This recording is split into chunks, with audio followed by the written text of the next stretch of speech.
Behind Every Great Revolution is a Woman by J.C. Toney and Megan Mendez.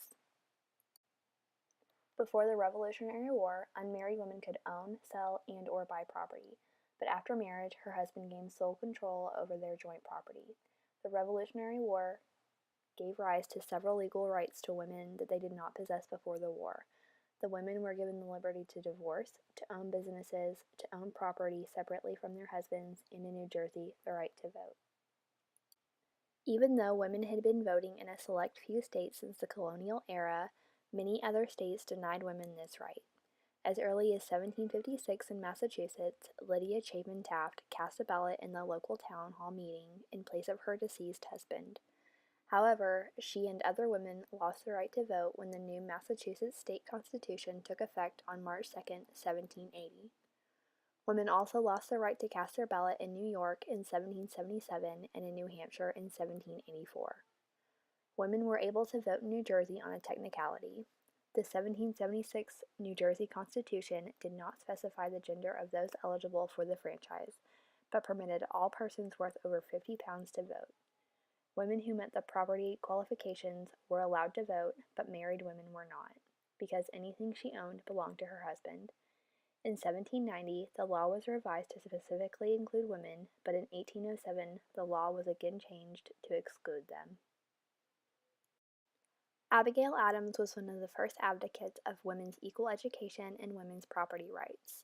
In a now famous letter to her husband John in March of 1776, Adams wrote, "Remember the ladies, and be more generous and favorable to them than your ancestors."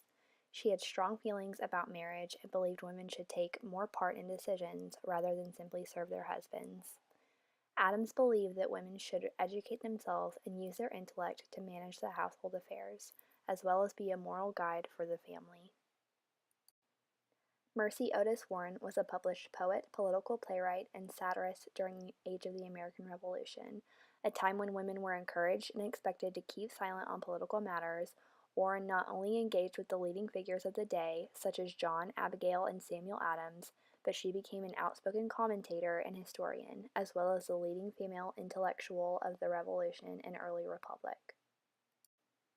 Although many Loyalist women followed their men into exile, others faced down rebel mobs to remain on their farms to manage the widow's thirds, 1/3 share of their deceased husband's estate, that they were entitled to under colonial law, and the emerging American government allowed it, so that they and their children would not become burdens on their towns. There was pressure on Loyalist women to leave their property, even at great sacrifice. However, in leaving, they lost any semblance of independence. They often required permission from the local committees of vigilance. Then they needed aid and assistance from Indian and military guides to reach husbands stationed in military forts or in refugee camps. In these forts and camps, they were only significant as spouses. They were treated as dependents and burdens.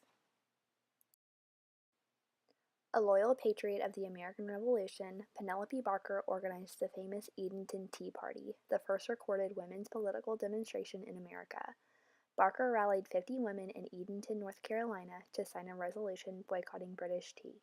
The move was made in response to the 1773 Tea Act, passed by Parliament, which gave the British East India Tea Company a monopoly in the colonies and was the last in a series of taxes and policies that colonists fiercely resented. The Edenton Tea Party was one of the earliest organized women's political actions in United States history. On October 25, 1774, Mrs. Penelope Barker organized at the home of Mrs. Elizabeth King 51 women in Edenton, North Carolina. Together they formed an alliance wholeheartedly supporting the American cause against taxation without representation. News of the Edenton Tea Party quickly reached Britain. During the 1770s, political resistance was common, but an organized women's movement was not. So the Edenton Tea Party shocked the Western world. From England in January 1775, Arthur Iredell wrote his brother, James Iredell, describing England's reaction to the Edenton Tea Party. According to Arthur Iredell, the incident was not taken seriously because it was led by women.